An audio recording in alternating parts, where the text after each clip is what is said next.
on an airplane and probably don't remember the story, but know that there is a story about you on an airplane.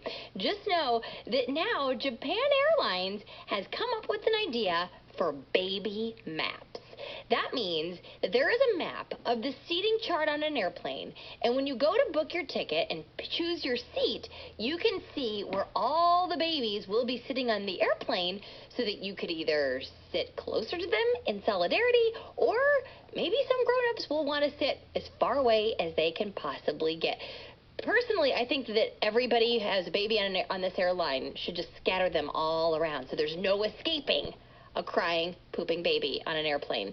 But it got me thinking, have you ever been that family on an airplane? If you were a kid, have you ever been that baby, that toddler on an airplane? Grown-ups, I want to hear your stories. 1-866-328-2345. We've all been there. We're all in it together. And whenever you see somebody with a crying baby on an airplane, give them a reassuring look. Let them know it's okay, because I guarantee it's always going to be the hardest for that parent or that caregiver. Let's go to Ashley in Maryland, who's standing by. Good morning, Ashley. Good morning. Ashley, whose mom are you? I am Sebastian, Louisa, and Francine's mom. All right, so you've got 3 kids, probably a few flights under your belt. Tell us about the time that you were that family. We have flown a lot, and I think our most that family time was when Sebastian, who's 7 now, was about a year and a half old. And when they're that little, they can ride on your lap. So he was sitting on my lap, and the flight attendant brought me a soda. And she thought she was being nice, and she said, "Oh, I'll just open this a little crack, and I'll put a straw in for you."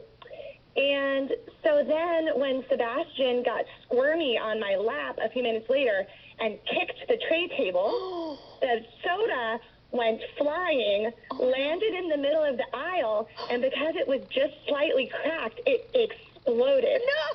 And so soda flew all over. I mean, it was like astonishing how far this soda flew around the airplane. There were like 10 rows around us. People were screaming, "What is that? What happened?" It was like dripping off of the TV screen in front of us. I mean, it was chaos.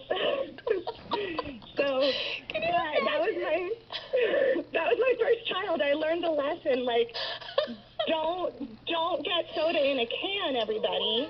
Put it in a plastic cup and put a lid on it. Or better yet, just get water. If you've got a squirming toddler on your lap, your safest bet is just room temperature water, people. Right, exactly. Wow. Exactly. Or just drink out of your baby sippy cup or bottle. Exactly. That is crazy. Can you imagine, though? I can understand how people would be legitimately scared when there was, the thing that we're all afraid of is an explosion on an airplane. No one's expecting a soda to do that. Right, and so it made a noise, and you're sitting there just trying to, use your iPad or read a book, and all of a sudden you're soaking wet. Did everyone know it was yours, or did you try to play it off like, it's in the middle of the aisle? I don't know where that came from. No, there was, no way to play it off because I'm the one holding this, squirming, shouting toddler. So I just kind of had to stand up and say, "I'm sorry, everybody. It's okay." It's just a soda. It's I just passed spray. out, we got a bunch of napkins and tried to start handing them around. All these business most people travelers. just laughed. Yeah. Oh, I'm glad you got some laughs out of it. Oh, and Sprite is so sticky too. Yes. Oh man, that is the best. Oh wow. Thank you so much for calling. Say hi to Sebastian, and your other 2 kids were Louisa and Francine. Louisa and Francine. What great names. Have a great day, and thanks for sharing your story with us. Oh my gosh, You too. I was crying. I was laughing so hard.